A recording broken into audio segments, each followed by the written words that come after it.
Nakatry na ba kayo mag-nature trip dito sa isla at magsugba ng iba't ibang klase ng isda at magdala ng kamuti na napakasarap naman talaga at for sure na mabubungkag na naman ang mga bahaw nito kung samahan niyo kami.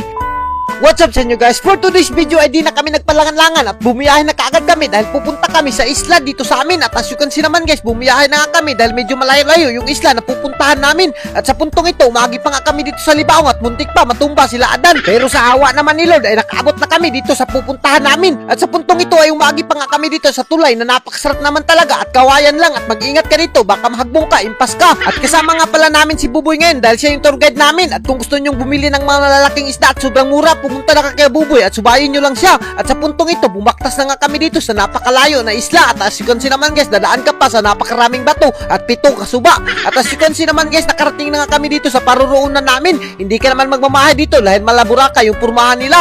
At sa puntong ito, talagang inandam na kaagad namin yung dala ni Buboy na isda. At di nila nagpadugay-dugay si Adan, talagang naghaling na siya dahil talaga siya yung sinaligan namin sa paghahaling. At as you can see naman si Adan guys, nagpapakyut pa habang naghahaling. At sa puntong ito, inuna muna namin pagtakang yung bangus na napakasarap naman talaga at pati yung makupa na isusugba rin natin na napakasarap rin naman talaga niyan. At as you can see naman yung view dito guys, hindi ka talaga magmamahay dahil napakaganda talaga at perfect talaga to pang food trip. At speaking of food trip, siyempre hindi mawawala yung kinilaw natin kapag nagpo-food trip tayo. At as you can see naman yung makasama natin guys, patil-chill lang. At sa puntong ito, talagang napakaganda ng panahon kaya naman naluto na nga yung isda na sinugba namin. At as you can see naman yung kupa guys, pula-pula na. At siyempre tinakang na kaagad namin yung pakol na kuha ni Buboy dyan. At si Ivy nagsima-sima na nga ng suka na napakasarap naman talaga. At sa puntong ito, dahil nakalimutan namin yung bitsin, sinugo namin si Buboy na humingi ng bitsin sa silingan, pero yung nakahingi na rin siya ng kamuti. Complete package na talaga yung paghingi kay Buboy. Kaya naman, di na namin pinasaylo yung kamuti at kalibre na napakasarap naman talaga. Sinima-sima na namin dahil sobrang nagugusla na kami.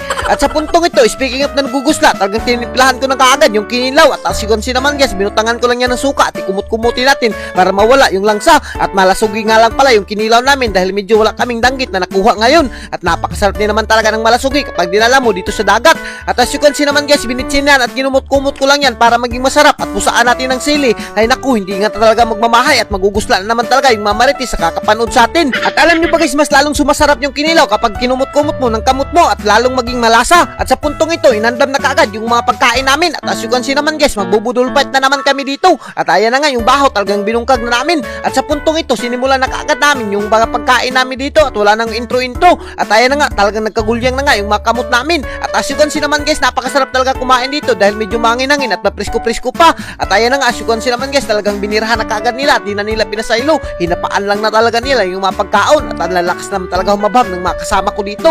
Simple lang yung pagkain nila pero talagang ang lalaki sumungit.